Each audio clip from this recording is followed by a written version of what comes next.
Juma Lokole kupitia Instagram account yake ameweza kushare ujumbe huu hapa kuhusiana na mahusiano ya Jux pamoja na Vanessa Mdee. Of course kwa sasa hivi tunafahamu hawa sio wapenzi, lakini waliwahi kuwa wapenzi ambao Jux alipitia kipindi kigumu sana baada ya kuweza kuachana na Vanessa Mdee. So nataka nikusomea ujumbe huu ambao Juma Lokole ameweza kuandika pale kupitia Instagram account yake, alafu utakuja kuniachia comment yako kutokana na kile ambacho natamani niweze kupata kama jibu lako kuhusiana na hiki ambacho natamani kukuuliza hapo mwisho wa hii video. Mimi naitwa Gabby Official, naomba nikukumbushe tumia sekunde moja, bonyeza neno subscribe hapo chini ya hii video. Baada hapo like video, kisha kwenye sehemu ya maoni utakuja kuniachia comment yako na usisahau kushare pia. Sasa ameandika text ndefu kidogo, anasema ukweli mchungu kwa Jux na Vanessa. Sio siri, Vanessa Mdee alimwacha Jux kwenye kipindi ambacho Jux alikuwa bado anampenda sana Vanessa. Kama ilivyo ada kwa watoto wa kike, hachelewi kupata wapenzi.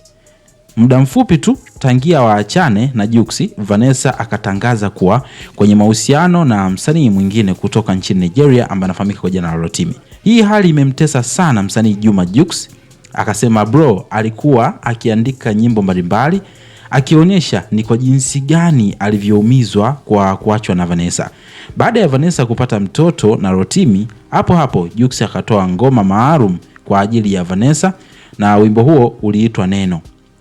Hapa nadhani kakosea kidogo, ulikuwa unaitwa Sina Neno, ambapo humo ndani ya wimbo wa Jux jamaa alikuwa analalama na kulalama kama vile kaibiwa figo, lakini bado haikusaidia kitu.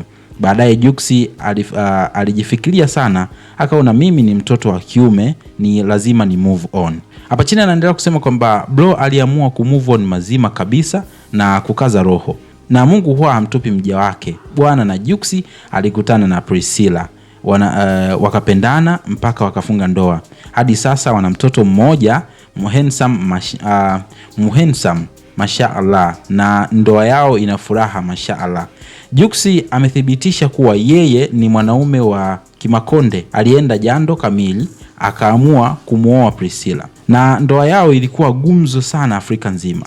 Na wakati huo pia dada yetu Vanessa Mdee amebarikiwa watoto wawili na ameamua kuachana na mziki kabisa moja kwa moja, na anasema ila mpaka leo hajabahatika kupata ndoa.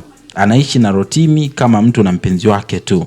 Haya wambea, tumuombe dada yetu pia na yeye apate ndoa. Tule ubwabwa na dunia tuisimamishe inshallah. Alafu hapa chini akasema kwamba Vanessa Mdee na Jux walitupatia funzo kubwa kwamba kwenye maisha yako kama mtu hakupendi usimnganganie, muache a move on.